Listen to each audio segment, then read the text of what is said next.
Hello mga idol, ang pag-uusapan naman natin ngayon ay ang port security. So sa episode na ito, pag-uusapan natin kung paano natin mapoprotektahan ang switch ports laban sa mga unauthorized devices.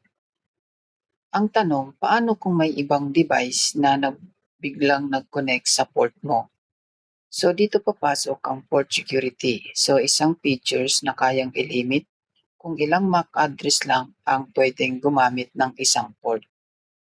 So, ang topology natin ay isang PC, isang switch, at isang router. So, by default, tinatanggap ng switch ang kahit anong devices na kumokonek sa port. Pero, gamit ang port security, pwede natin ilimit kung ilang MAC address lang ang allowed. So, una,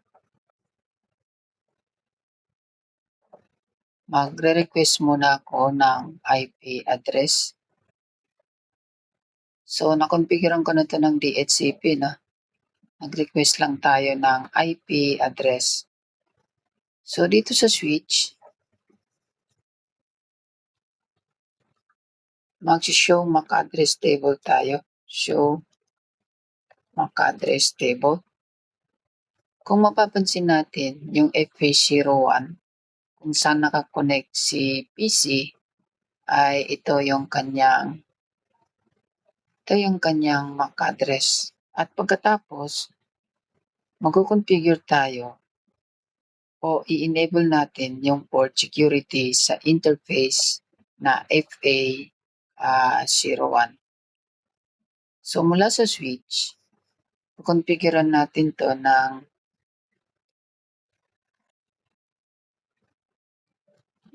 interface FA01, then switch port, port access, switch port, port security, enable. Tapos, ilimit naman natin yung MAC address niya. Switch port, port security, maximum of 1. At pagkatapos, sticky MAC. Ayan yung automatic na magsisave ng MAC address ng mga devices.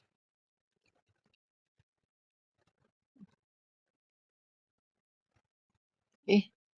Step 5, isi-set naman natin yung violation mode.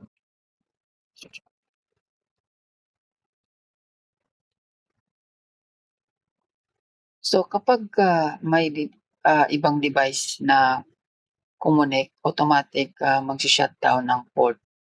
Ngayon, isi-simulate natin ang unauthorized devices.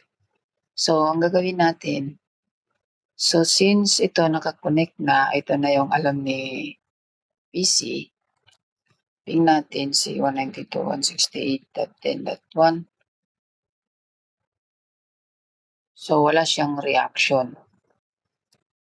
And natin show interface status at FA01 ay connected, FA02 ay connected. So walang problema. So ngayon bibigyan natin ng problema.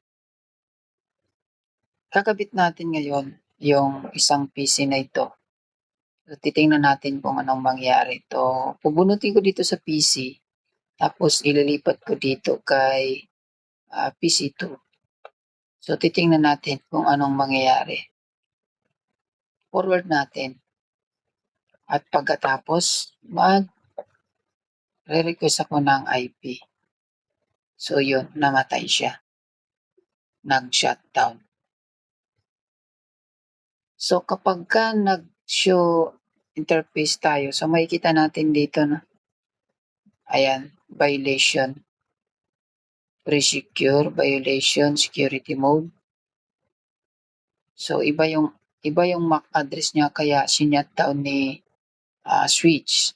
So, kapag ka nag-show interface status tayo, ang makikita natin dito ay ERR. So, error disabled. Alright? So, paano natin ibabalik yan? Ganito lang. Punta ka sa interface FA01, tapos i-shutdown mo, and then i-no shutdown natin ulit. No shutdown.